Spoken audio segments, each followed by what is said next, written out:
Vamos a leer todo el episodio de Jesús cuando él le llevan a la mujer sorprendida en el acto mismo del adulterio. Jesús se identifica contigo en tu vergüenza.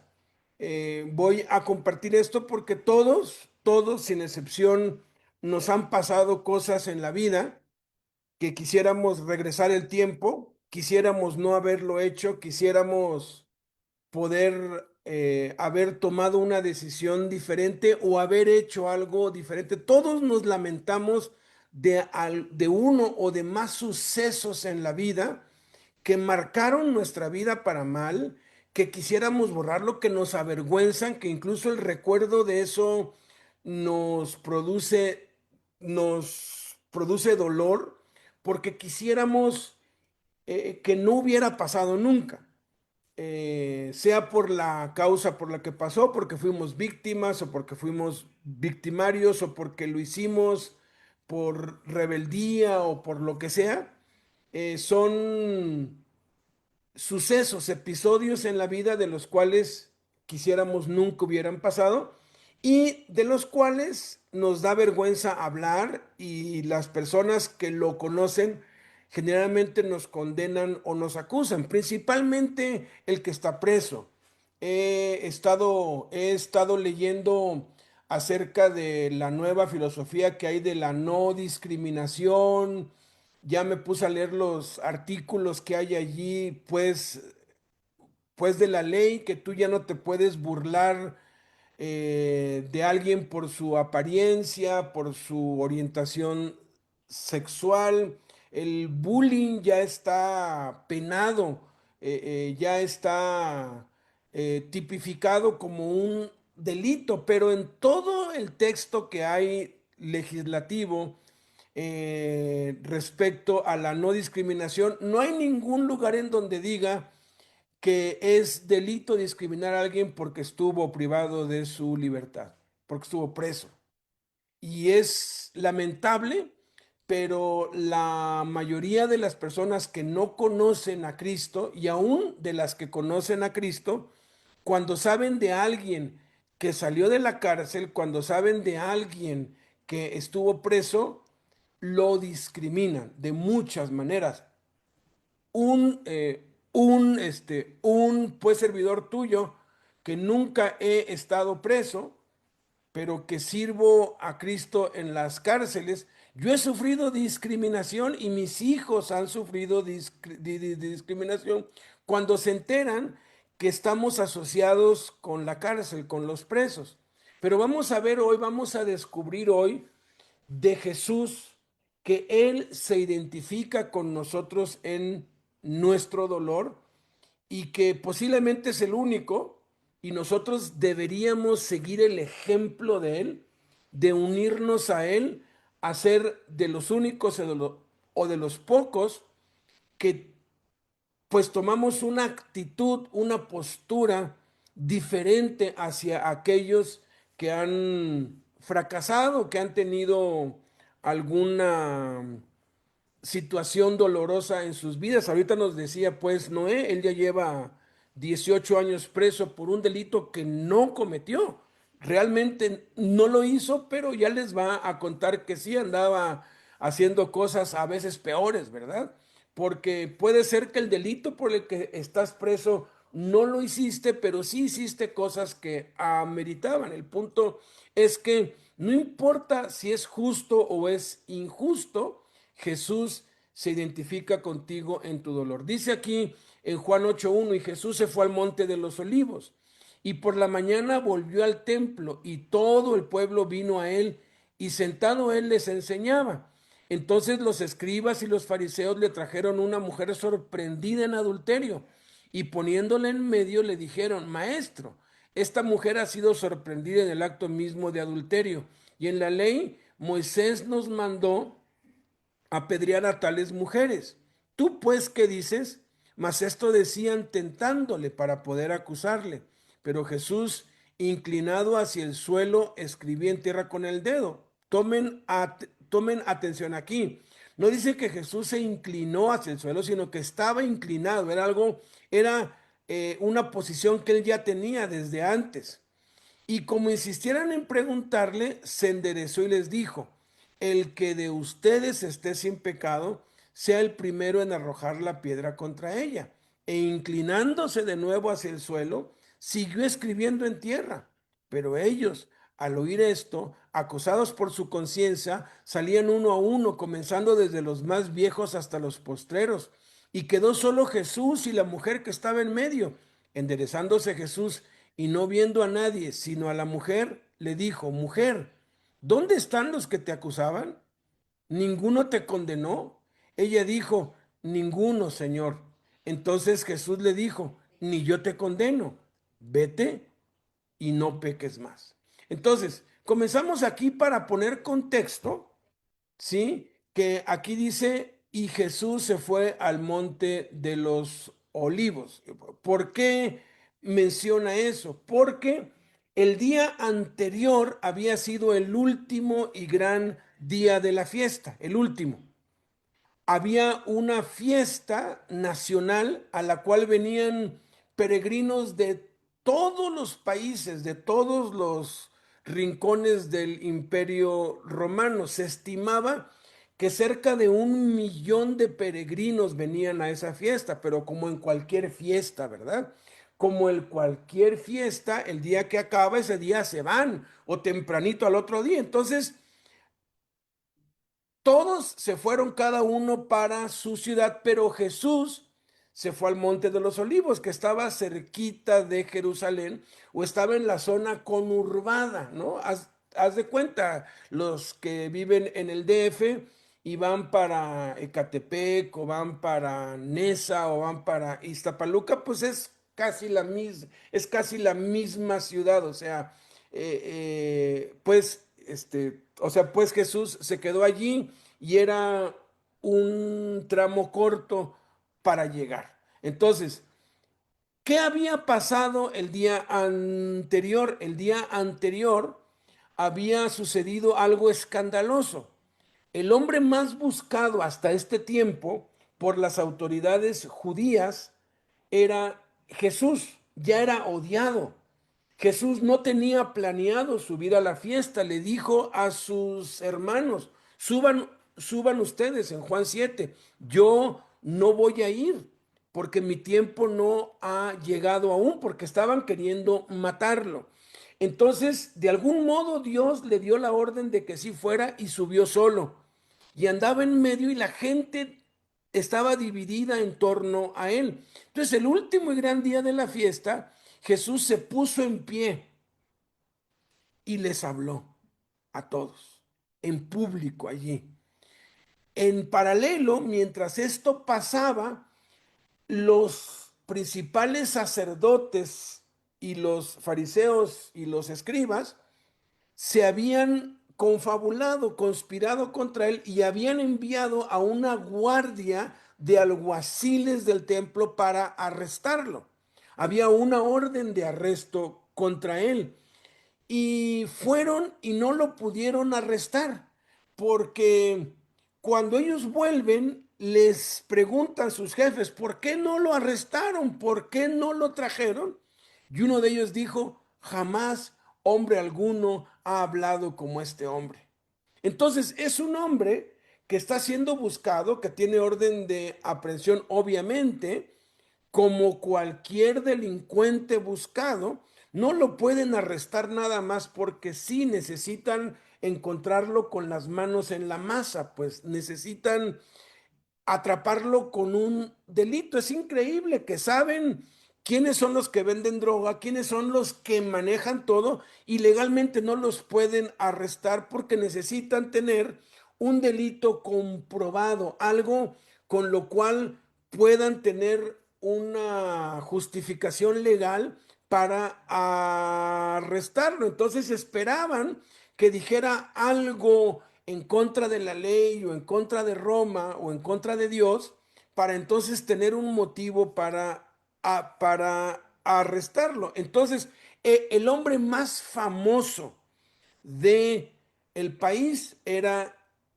Jesús, por un lado, por los milagros que hacía, y por otro lado, porque era el enemigo número público de las autoridades religiosas, ¿no?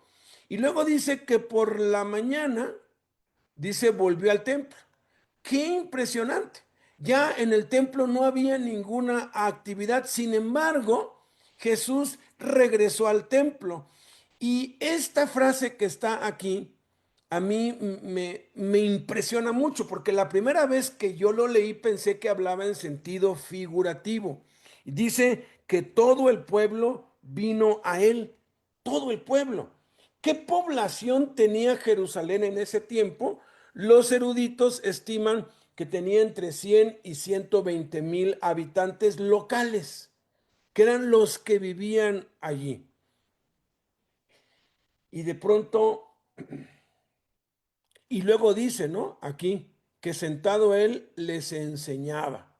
Pero ahorita vamos a enfocarnos en esta frase que dice que todo el pueblo vino a él. Yo pensé que hablaba figurativamente, pero o creemos en lo que dice la Biblia o no creemos en lo que dice la Biblia. O todo lo que la Biblia dice es figurativo o todo lo que dice la Biblia es literal. Afortunadamente la misma Biblia, cuando algo es alegórico, nos lo dice, nos lo muestra. Les habló en parábolas, les habló en alegorías. Aquí no está hablando en alegorías, está hablando literalmente.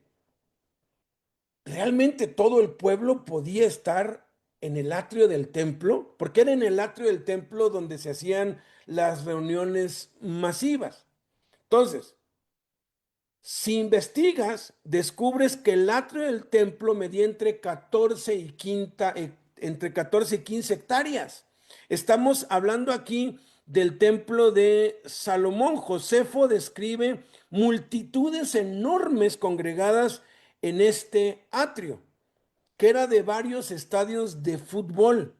Mira, cabían cómodamente paradas entre 140 y 200,000 personas en ese atrio. Aglomeradas como en un concierto musical, cabían entre 300 y 400,000 personas. Entonces, no es exagerada esta afirmación. Esta afirmación aquí sí es real y sí es cierta, porque dice que todo el pueblo vino a él, y si estamos hablando de 120,000 personas, y ponle unas 20,000, que todavía 150,000, era, ahora sí que sin estar apretujados, cabían perfectamente ahí. Ahora, ¿es posible esto? Yo tuve una experiencia cuando yo tenía 10 años. En ese tiempo, o sea, les estoy hablando de hace ya 52 años, ya voy a cumplir en unos días 62.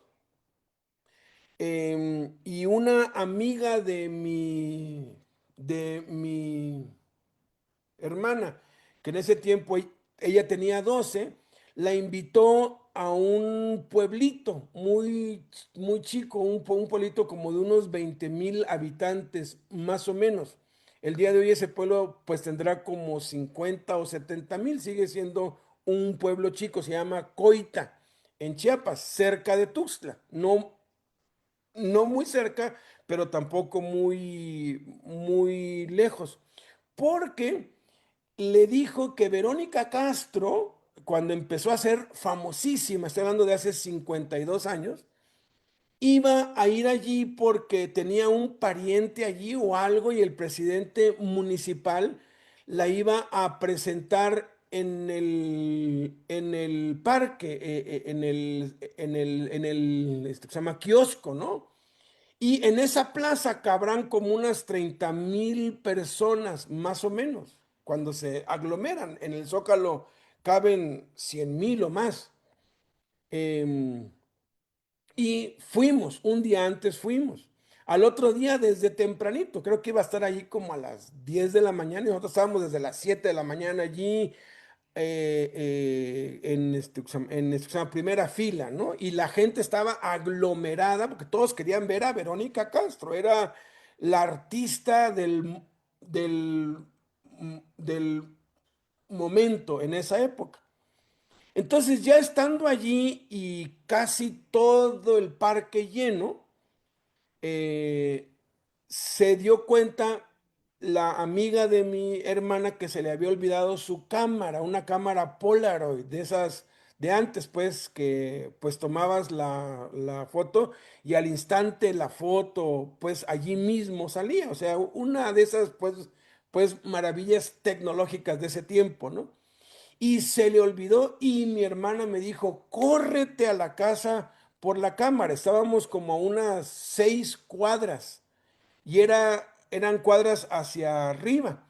Y yo salí corriendo, corriendo, corriendo, corriendo y me espanté porque después de 2 cuadras no había nadie en las calles ni en las casas. Era como una ciudad fantasma. Recorrí las 4 calles hacia acá abajo y no había absolutamente nadie. Eso es algo común en los pueblos. Cuando hay algún festival o hay algo, y la gente del pueblo pues no se roba, ¿verdad? Y no había tanta delincuencia como la hay ahora hace 50 años. Llegué a la casa, tomé la cámara y volví, pero se me queda el recuerdo de que solamente se oía el viento, las casas, ahora sí que abiertas muchas, vacío, como para que alguien pues en esa hora pues robara, ¿no? Y recorrí el pueblo totalmente vacío. Entonces, esta aseveración que está aquí no solamente es posible porque en el templo sí cabrían las 120,000 o 140,000 personas que habían allí, sino que eso estamos hablando de hace 2000 años, ¿no? Todos, sin excepción, estaban allí. Entonces, eso guárdalo en tu mente, porque allí estaban todos. Y luego dice que Jesús sentado les enseñaba. Y sentado él les enseñaba. ¿Cómo era esto? En ese atrio habían como unas, pues, como unas columnas en alto en donde ponían una especie como de silla y el sumo sacerdote o el representante del pueblo o alguna autoridad se sentaba allí y desde allí enseñaba al pueblo. Todos estaban parados, todos. Entonces tenía que pues subir por una especie como de gradas para estar por encima de todos. Entonces el único que podía ver a todos los que estaban allí era Jesús, que estaba sentado en un lugar elevado, ¿sí? Para poder él ver a todos y que todos lo pudieran ver a él. Entonces, lo que sigue, ya conoces la historia, pero cuando entendemos esto, descubrimos que Jesús está viéndolo todo, ¿no?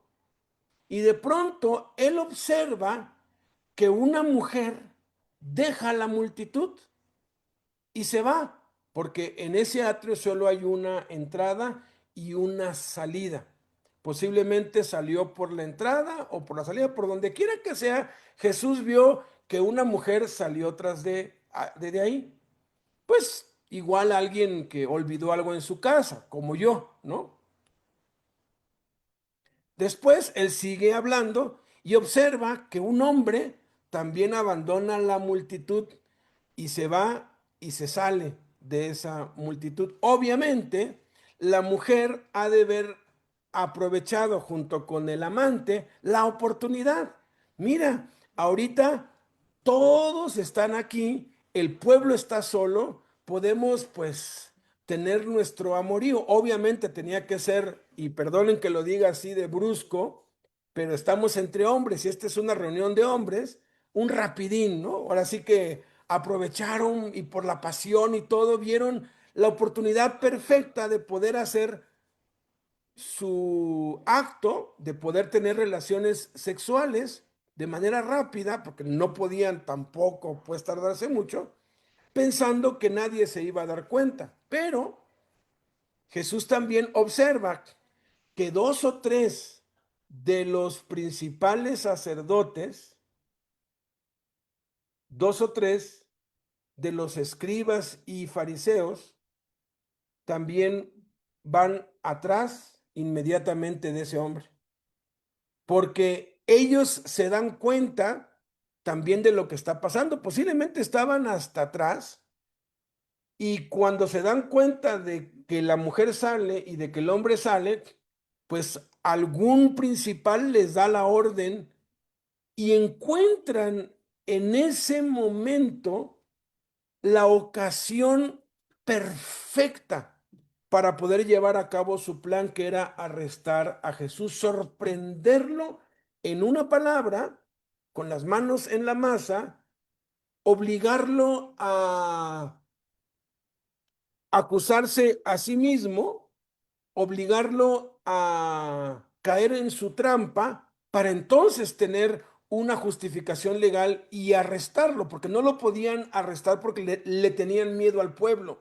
Si no había una causa justificada, el pueblo podía linchar a los escribas y a los sacerdotes y a todos ellos. Entonces se van atrás y mira la maldad, mira la iniquidad. Hay una diferencia entre pecado e iniquidad. Pecado es cuando tú haces algo malo. Iniquidad es cuando tú planeas y maquinas hacerlo. Es la iniquidad es el pecado con premeditación, alevosía y ventaja, con intención, con dolo, con con malicia. Esa es la iniquidad, pero Dios perdona eso también. Obviamente la mujer estaba cometiendo una iniquidad terrible, estaba aprovechándose de la popularidad de Jesús para pecar. El hombre también, pero también los escribas y los fariseos. Y ahí se van atrás de ellos. Y fíjate la maldad, esperan a que empiecen su relación y esperan a que la consuma, porque tenía que consumarse y entonces les caen encima. ¿Cuánto tiempo pasó entre que la mujer, el amante y los dos o tres escribas y fariseos fueron tras de ellos? Pongámosle unos 20 minutos o unos 15. Jesús y los rabinos hablaban luego por horas y la gente estaba acostumbrada a eso. Y era una mujer posiblemente joven, porque quiero aclarar aquí algo, todo el pueblo vino a él. Cuando yo volví con la cámara, ya no pude llegar hasta el frente a donde estaba mi hermana con su amiga, no pude porque no me dejaron pasar, no me dejaron pasar, era yo un niño y no me dejaron, porque ¿quién va a dejar? O sea, tú estás guardando tu lugar cerca y alguien se te quiere meter, pues no lo dejas, ¿no? El que llegó tarde, al que se duerme, ¿no? Camarón que se duerme se lo lleva la corriente, dice, ¿no? En este tiempo no había necesidad de apartar lugar. En este tiempo se acomodaban por edades. Los más ancianos al frente y así por edad, por edad. Entonces de pronto alguien así ruco como yo, pues entraba, aunque sea tarde, y la gente se abría para darme paso. ¿Por qué? Porque pues veía, no, pues este ya está grande, ¿no? Aunque luego cuando voy a una tienda, pues me dicen, gracias, joven, ¿no? Me lo dicen, que sé que me lo dicen por cortesía, ¿no? Entonces, allí no había tal de que tú podías apartar el lugar de más adelante, no, aquí los mayores y por edades iban hacia atrás y los niños estaban hasta el último. Obviamente, las mamás estaban cuidando a los niños, a los de brazos, pues los tenían ahí, pues todo el pueblo estaba ahí, acuérdense de esto. Entonces, la mujer tenía que ser joven, posiblemente sí tenía hijos, o puede ser que haya sido grande, pero alguien mayor podía escoger estar un poco más atrás, pero tenía el privilegio de estar más adelante. O sea, entonces, aquí no había eso. Entonces, posiblemente era una mujer joven, posiblemente tenía hijos, pero sí tenía padres, tenía hermanos, tenía suegros, tenía cuñados, primos, tíos, todos todos, toda la parentela de la mujer y del hombre estaban allí. Entonces, ellos ya se van, ¿no? Entonces, sentado, él les enseñaba y él está viendo todo, él está viendo todo, todo, todo, él está viendo todo. Y de pronto, 15, 20 minutos después, mientras él está enseñando, se escucha un alboroto en la entrada. Vienen tres o cuatro líderes religiosos con una mujer trayéndola a la fuerza. Obviamente la mujer no venía dócil, ¿verdad? Nadie que arrestan se deja entregar así. La mayoría se resisten al arresto. ¿Te acuerdas cuando te arrestaron a ti? Se tiene esa idea de que sí te puedes fugar y hay quienes sí lo han hecho, pero la mayoría no pueden, porque hay gente que los rodea. Entonces la traían a fuerzas, posiblemente empujándola, y venía, obviamente, ella venía avergonzada. Ella venía lamentándose. ¿Por qué hizo eso en ese día? ¿Por qué tomó esa decisión mala? Pero ya las consecuencias estaban ahí. Y empezó a haber un alboroto atrás. Y siempre que hay un alboroto, ¿hacia dónde voltea a ver la gente? Pues hacia el alboroto, ¿no? Si ahorita hubiera el ruido de un choque de un auto, yo les diría, espérenme tantito, no vaya a ser que le dieron al mío que está estacionado, ¿verdad? Pero cada vez que hay un choque, es más el morbo y la gente que quiere ver, se accidenta alguien, a veces alguien, alguno, alguno en una moto, ¿cómo se llama? Lo atropellan y mucha gente está alrededor, no hacen nada, nada más están viendo. Nos hemos encontrado con el tráfico que va a vuelta de rueda, vuelta de rueda, vuelta de rueda. Y hubo un accidente como 1 kilómetro más allá y ya las autoridades ya abrieron el paso, ya está el paso libre. Y uno va, pero ¿por qué se tardan? Y de pronto cuando ve que está ahí el carro chocado y el otro y un herido por acá, uno también le baja y pasa despacito, porque el chisme es algo natural en los seres humanos. Entonces, todos que estaban mirando a Jesús enseñar, desviaron su mirada hacia atrás cuando dice aquí que entonces los escribas y los fariseos le trajeron una mujer sorprendida en adulterio. Obviamente tuvieron que atravesar todo el atrio. Acuérdense, el atrio, investíguenlo, medía 14 o 15 hectáreas, o sea, son 10 hectáreas. O sea, tuvo que caminar en medio de esas 120 o 140,000 personas y obviamente todas estaban abriendo paso y todas las miradas, todos los ojos de todos estaban sobre la mujer. ¿Dónde crees tú que estaban los ojos de la mujer? Yo no creo que hayan estado así, ¿no? De que, pues sí lo hice y qué. No, la mujer ha de haber estado mirando hacia abajo.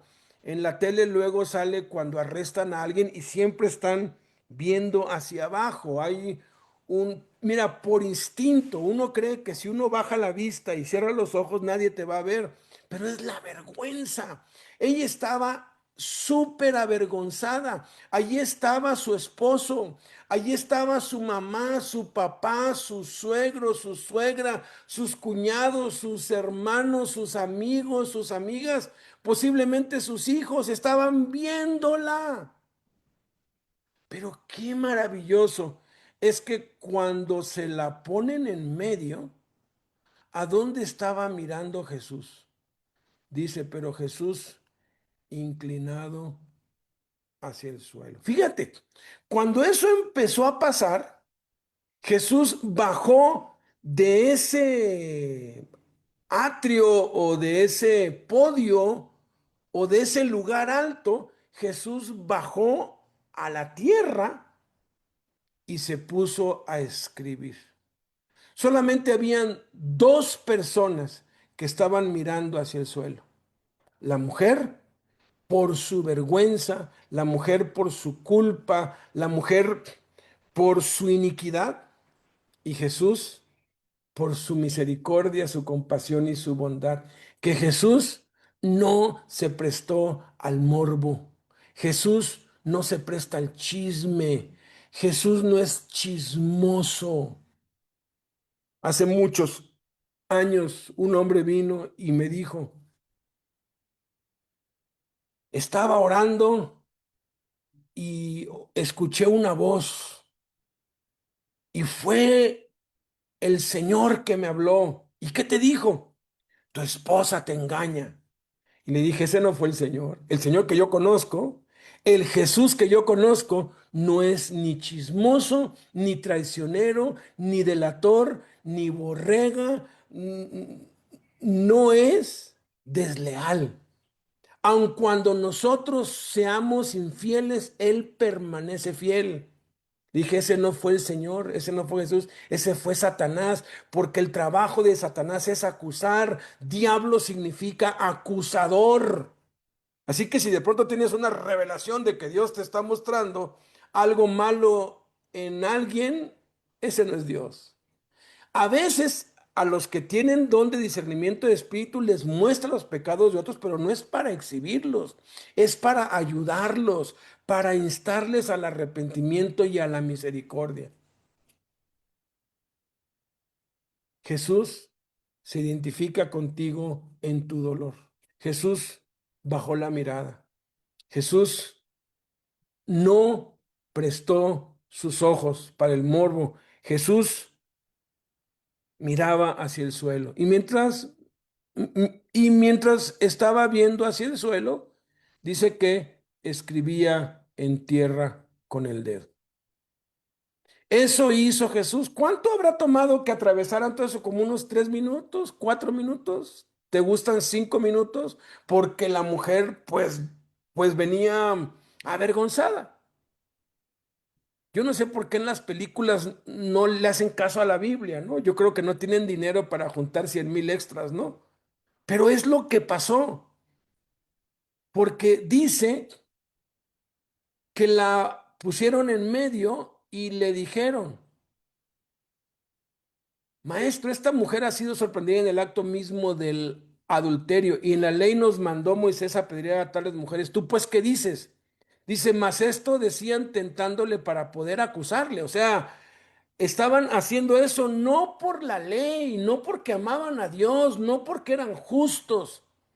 Algunos eruditos, algunos comentaristas de la Biblia aseguran que era uno de ellos el que había ido a cometer adulterio, porque nada más trajeron a la mujer. La ley mandaba presentar a los dos, al hombre y a la mujer, pero posiblemente era uno de ellos y aprovecharon eso o les dio dinero, quién sabe qué pasó, o se escapó, es otra posibilidad. El punto es que nada más traían a la mujer y no la traían porque fueran justos o porque les importara la ley o porque quisieran obedecer a Dios, la traían porque querían arrestar a Jesús y querían meterlo a la cárcel. Esto decían tentándole, pero desde antes de eso, Jesús estaba inclinado hacia el suelo, viendo hacia el suelo y escribiendo en tierra con el dedo. ¿Qué es lo que escribía Jesús en tierra con el dedo?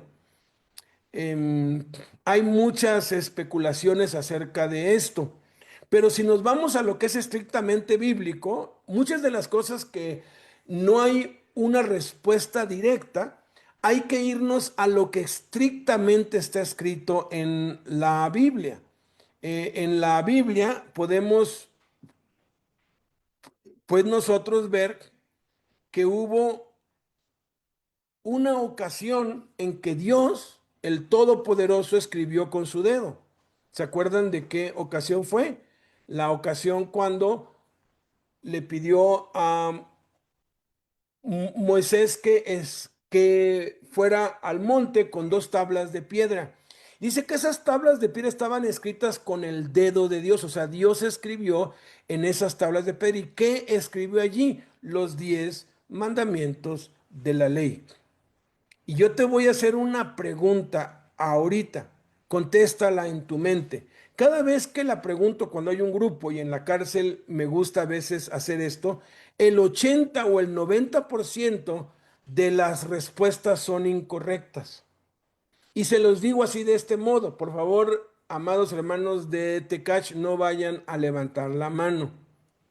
Pero les digo, levanten la mano los que estén de acuerdo conmigo en que el primer mandamiento de la ley es amarás a Dios sobre todas las cosas. Y el 90% levanta las manos. No sé si ahorita en tu corazón dijiste, no, pues es que así es, el primer mandamiento de la ley de Moisés es amarás a Dios sobre todas las cosas. Y verdad que el segundo mandamiento de la ley de Moisés es amarás a tu prójimo como a ti mismo. Y todos levanten, bajen la mano quien no esté de acuerdo conmigo, bajen las manos. Ahora, alce la mano quienes estén en desacuerdo conmigo. Y le doy gracias a Dios que siempre hay uno o dos que alzan la mano y me dicen, oiga, hermano, pero eso no es lo que dice la ley de Moisés en Éxodo capítulo 20, porque han leído la Biblia. Y les digo exactamente, todos los que levantaron la mano están equivocados. La ley de Moisés en el primer mandamiento no dice amarás a Dios sobre todas las cosas. Esa fue una Mm, adaptación de la mm, religión popular que le añadió mm, eso. Y qué peligro, mm, porque si le añadimos a la palabra es grave. El primer mm, mandamiento de la ley dice, no mm, tendrás dioses ajenos mm, delante de mí. El segundo mandamiento es, no te harás imagen ni ninguna semejanza de lo que esté arriba en el cielo, ni abajo en la tierra, ni en sí, la tierra, ni debajo de la tierra. No te inclinarás a mm, ellas ni las honrarás, mm, porque yo soy mm, Jehová tu Dios celoso, que castigo la maldad de los padres sobre los hijos hasta mm, la tercera y cuarta generación de los que me aborrecen. El primer mandamiento tiene que ver con no tener dioses ajenos.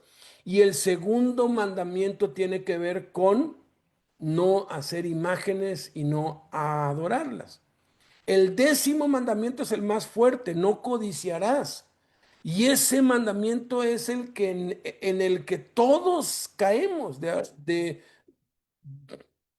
una forma y otra, porque a los ojos de Dios no hay pecado grande ni hay pues pecado chico, porque hay un mandamiento que dice no matarás, pero si tú no matas, pero codicias o mientes, te haces transgresor de todos. Los judíos sabían esto, que si tú guardabas los 10 mandamientos, pero ofendías en un solo punto, te hacías transgresor de todos. Entonces tú nunca has matado, tú nunca has adulterado, pero has codiciado, pero has tenido un Dios ajeno, entonces tú eres culpable de asesinato y de adulterio y de todo lo otro que está allí, porque eso es lo que la ley mandaba. Maldito todo el que no anduviera en todas las cosas de la ley para hacerlas, y nadie la pudo cumplir jamás.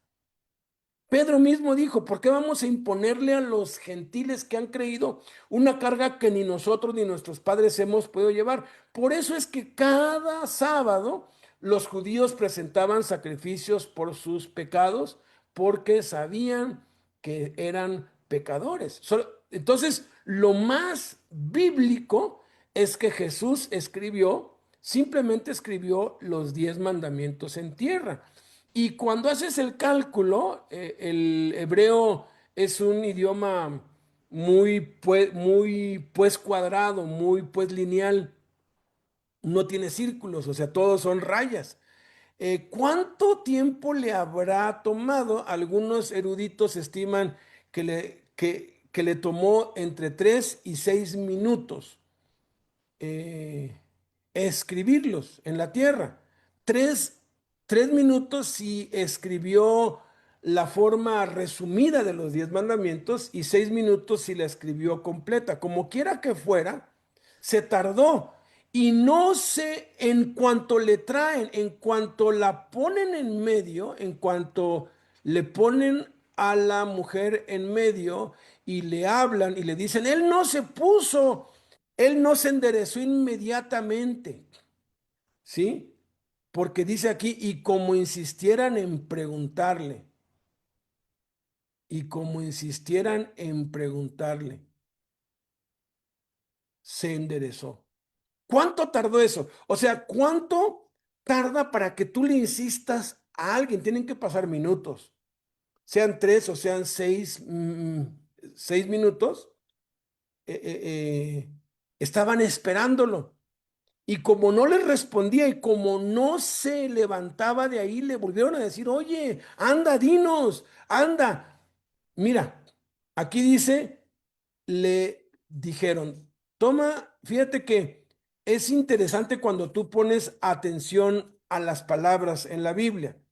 Le dijeron, le dijeron, esto es una sola vez. Decían, son muchas veces. Cuando Jesús en la cruz estando dice que dijo, consumado es, lo dijo una sola vez.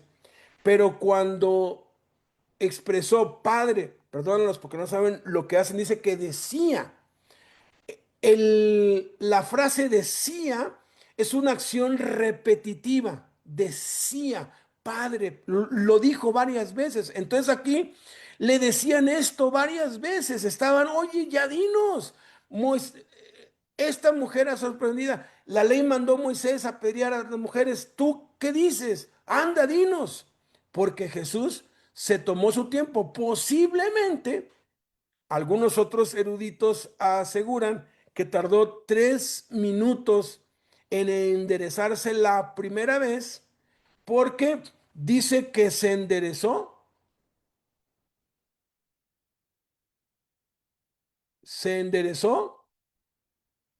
y siguió escribiendo en tierra con él. Se enderezó y les dijo, la frase célebre, ¿verdad? No es el tema que estamos viendo hoy. El que de ustedes esté sin pecado, sea el primero en arrojar la piedra contra ella, e inclinándose de nuevo hacia el cielo, siguió escribiendo en tierra. O sea, nada más se enderezó, les dijo esta frase famosa y célebre que conocemos todos, y volvió otra vez a inclinarse al suelo para seguir escribiendo. Entonces, posiblemente, algunos comentaristas bíblicos aseguran que escribió la mitad de los 10 mandamientos, les dijo esto y luego siguió escribiendo en el suelo. Y mira lo que hizo Jesús. Qué maravilloso es Jesús. Desvió la atención de la mujer hacia él. Qué impresionante. Todos estaban viendo a la mujer. Pero cuando Jesús a propósito se tarda, a propósito está inclinado hacia el suelo, a propósito está haciendo algo allí en el suelo, desvía la atención de los acusadores, de los jueces, desvía la vergüenza hacia él. Y ahora todos están curiosos. ¿Y qué estará escribiendo? ¿No? ¿Y qué estará escribiendo? Porque siguió escribiendo y como ya llevaba la mitad, posiblemente con su cuerpo tapaba esa mitad y entonces se echó un poquito más para atrás para escribir la siguiente mitad. Y sucedió un fenómeno que también apela a la curiosidad y al chisme de la gente, a nuestra naturaleza humana, morbosa por naturaleza. Dice que ellos, al oír esto,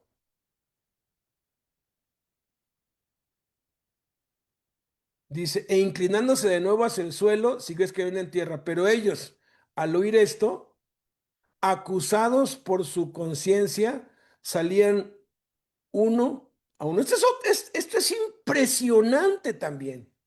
Salían uno a uno. No dice que salieron así, ¡fum! Todos. ¿Por qué salían uno a uno? ¿Recuerdan que les dije que se colocaban en el atrio, en los eventos desde el más viejo hasta el más joven? Aquí nos está diciendo que los más viejos empezaron a salir uno a uno, uno a uno, uno a uno. Qué impresionante. ¿Por qué? Obviamente, nada más uno podía leer, ¿no? Entonces, de pronto, uno de los que estaba ahí empezó a leer, no tendrás dioses ajenos delante de mí, no te harás imagen, no tomarás el nombre de Dios en vano, no codiciarás. Dijo, chin, yo también soy culpable, yo también he pecado. Ya estaban todos con sus piedras y tiró la piedra y se fue. Y el que estaba junto dijo, pues, ¿qué habrá leído para tirar la piedra e irse? Y se acercó y leyó. Y yo creo que los volteó a ver y dejó su piedra allí y se fue. Y luego vino otro y se empezaron a formar. Los eruditos aseguran que tomó entre media hora y 40 minutos desalojar por completo el atrio del templo, porque todos y cada uno pasaron a ver. Yo tuve una experiencia cuando tendría, no sé, unos 17 años, 16 años, de que se inauguró hace 44 años el zoológico más grande del mundo en cuanto a especies regionales, en Chiapas. Ese es un zoológico único en el mundo, es el que más animales tiene de la sola región de Chiapas. Y clásico, cuando hay algo en tu ciudad, eres el último que lo va a ver. Nunca fui, nunca fui. No, pues luego voy. Hace algunos años fuimos a Acapulco con los misioneros que están allá y yo siempre había querido conocer La Quebrada.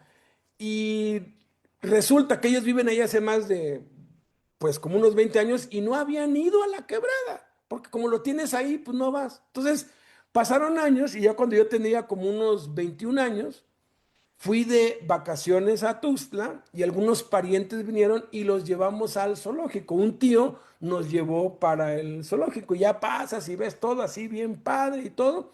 Y de pronto al último, ya en la salida es una calzada así alta, ya no hay, ya acabaron todos los animales, ya es la calzada para ya irte para la calle. Normalmente habían puestos aquí del lado izquierdo, pues vendiendo comida y pues, ¿cómo se llama? O, o sea, pues, o sea, recuerdos y todo eso, pero del lado derecho había una fila, como de 200 personas, yo creo, o más, ¿no?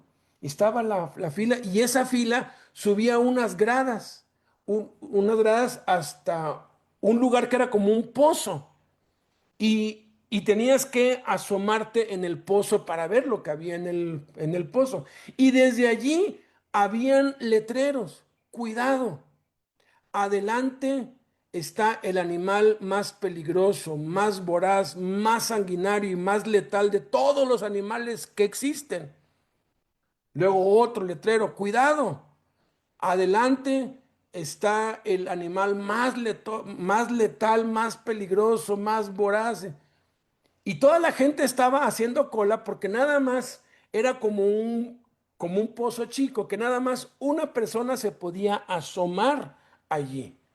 Y todos estaban haciendo fila para asomarse y ver al animal más letal y más peligroso y más voraz y más cruel de todos.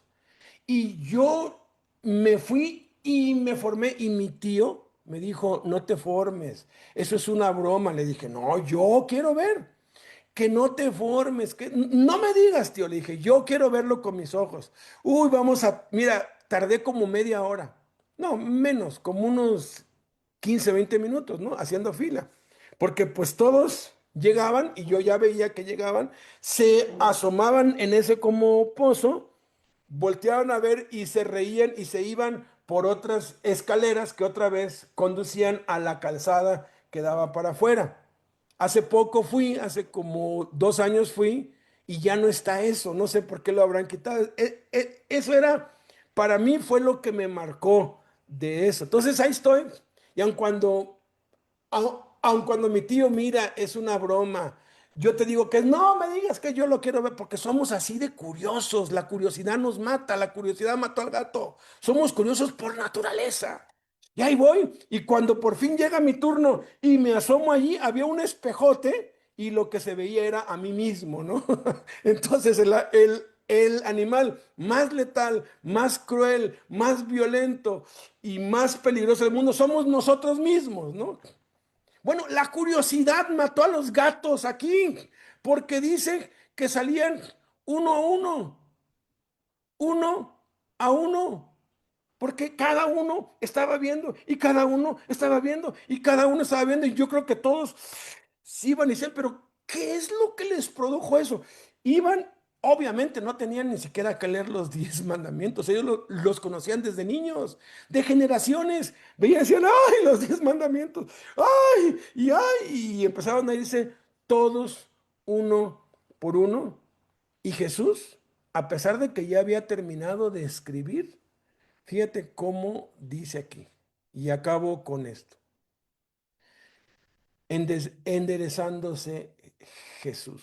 Fíjate, obviamente terminó de escribir, ya no seguía escribiendo, pero de todos los que estaban allí, Jesús ya había desviado la atención de la mujer, la había centrado en él y ahora estaba redirigiendo la atención a ellos mismos.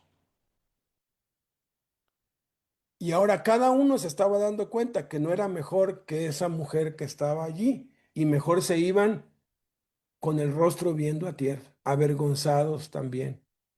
De esa manera nos defiende Jesús. Todos aquellos que te acusan, todos aquellos que te señalan, cuando tú simplemente, fíjate lo único que la mujer hizo. Fíjate lo único. Esto es revolucionario. Dice, poniéndole en medio. ¿Qué es lo único que hizo ella? Nada.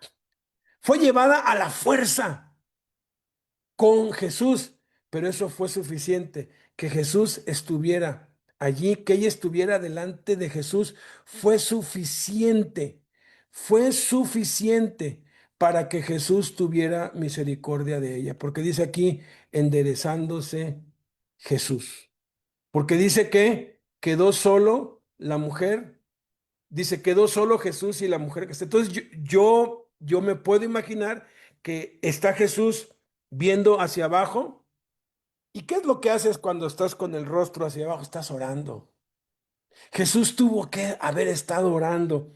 Muéstrales, Espíritu Santo, muéstrales su pecado, muéstrales la misericordia, muéstrales. Y estaba orando por la mujer.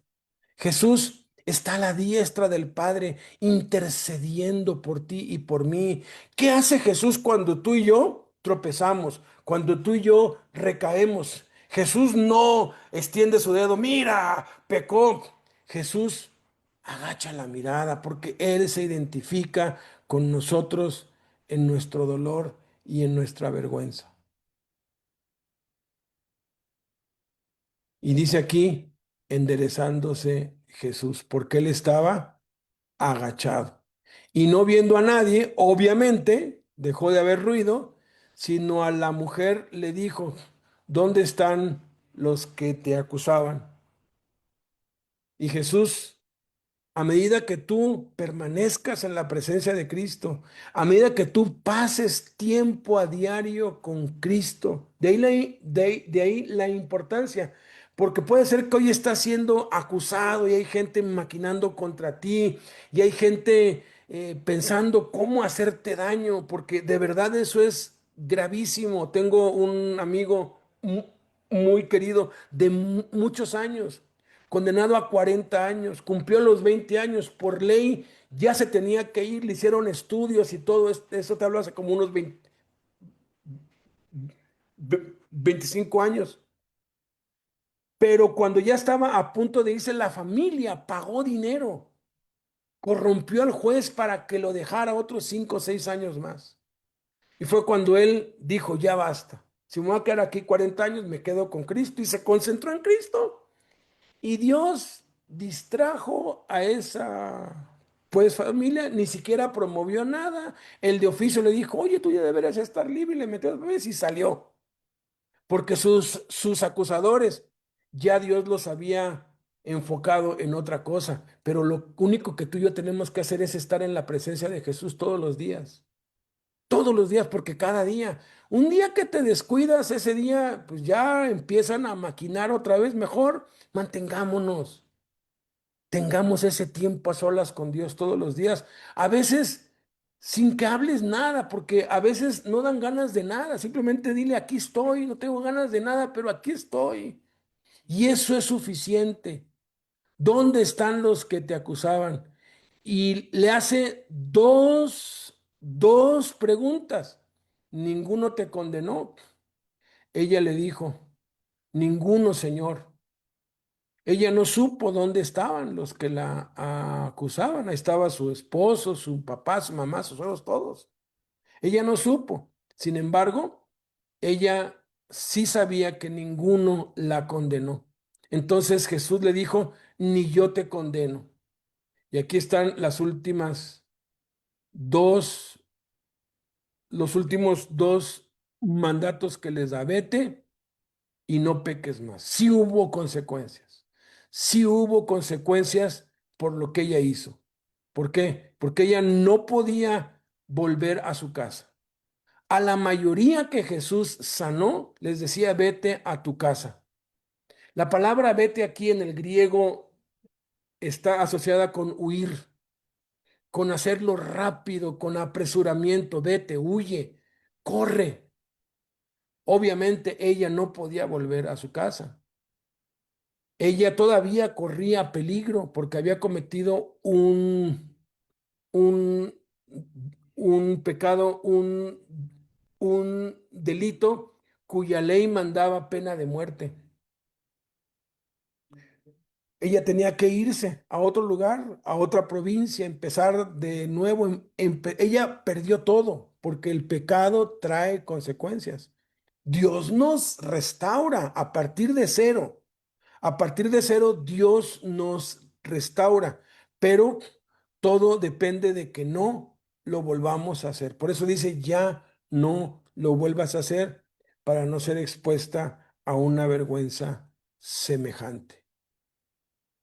Qué maravilloso es nuestro amado Dios y Salvador Jesucristo. Vamos a orar. No sé qué es lo que te preocupe. Estoy segurísimo que hay muchos que te acusan, que te juzgan, a todos, todos, empezando por el diablo que nos acusa, empezando por nuestra conciencia que nos acusa. Y si hemos hecho daño, si tenemos agraviados, hay gente que nos desea el mal, que no nos quiere, a veces por envidia, a veces no tienes que hacer nada malo para aquella gente que no te quiere, a veces por hacer las cosas bien. Jesús por hacer las cosas bien se acarrió el odio, la envidia de los principales líderes religiosos de su pueblo. Sea lo que fuere, la solución es la misma. Permanece en la presencia de Jesús y Él va a hacer que la atención que está sobre ti en acusación se vuelva hacia ellos mismos.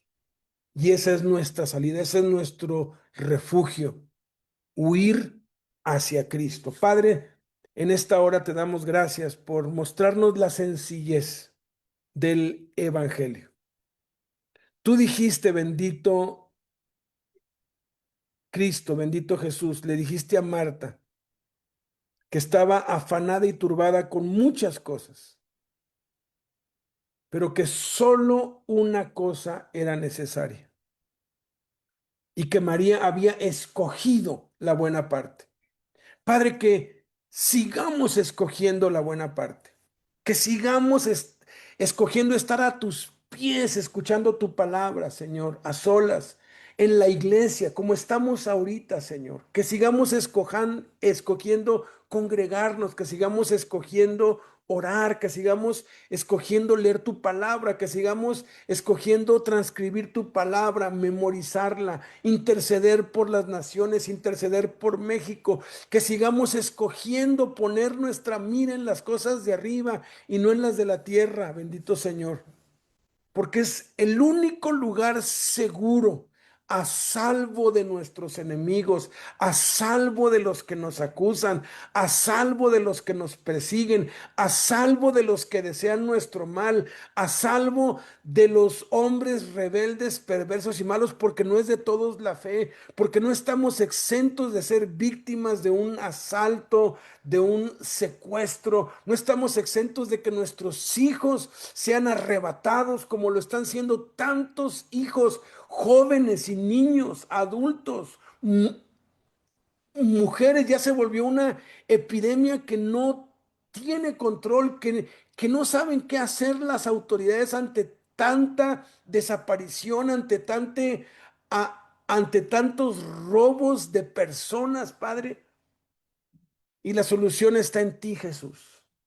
La solución está en estar en tu presencia, Señor. Que nuestros hijos desarrollen esto, Señor, porque entonces si alguien ya les puso la mirada para violarlos, para secuestrarlos, para robarlos, tú la desviarás.